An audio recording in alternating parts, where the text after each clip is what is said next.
Happy St. George's Day. It's the 23rd of April today, and as always, I'm bringing you terrible news, as what seems to be my thing. Apologies in advance if I look a bit pink. I'm sure a lot of you were out enjoying the sun over the weekend as well. I was as well, and I happen to be the whitest person alive, and I go bright pink, and I'm itching all over today.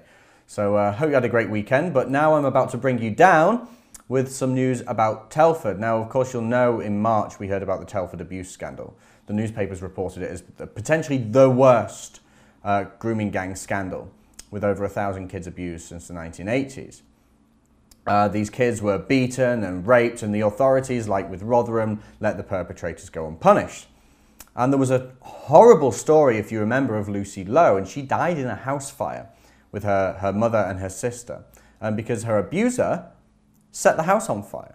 And he went to prison for murder. He was sentenced for murder, but not for the sex abuse crimes. And when that happened to Lucy Lowe and her family, other girls didn't come forward, because if they saw what happened to Lucy Lowe, then what's going to happen to them? All these poor girls didn't want their families being killed. There was another story as well of Becky Watson. She was killed in an unexplained car accident in 2002 in Telford. And it was initially ruled as a prank that went wrong, but it soon turned out that actually this 13-year-old girl had been groomed by a grooming gang, a Muslim grooming gang, or Asian as the newspapers call it, since the age of 11, and she even wrote about it in her diary. So there's questions over that one as well. But despite all this stuff that came out, the local MP said that she feared there wouldn't be a full inquiry. Some of the councillors even opposed it as well. And I guess we know why now. Recent news has shown that politicians have been involved in child abuse in Telford as well. We're talking 3 politicians from Telford who've been involved in the sexual abuse of children. The Sun reported, social services chief among 3 Telford politicians exposed as child offenders amid scandal over town's shocking history of grooming and abuse. So the Sun reports that the former Telford social services boss was one of 3 that were exposed as paedophiles in the area.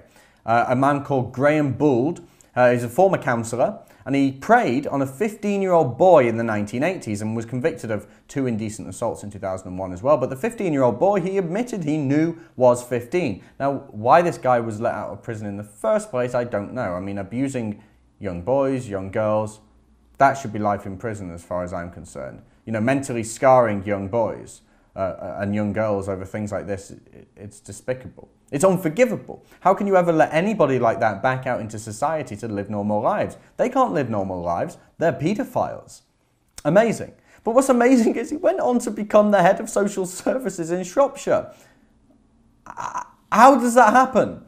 And the same victim was abused by the Anglican vicar, Reverend Michael Keane, according to the paper. And a third person, a parish councillor called Graham White, took indecent images of a 14-year-old girl. Is it any wonder why all these years have gone by and the Muslim grooming gang issue has been ignored by the authorities, it's been ignored by the councils, swept under a rug?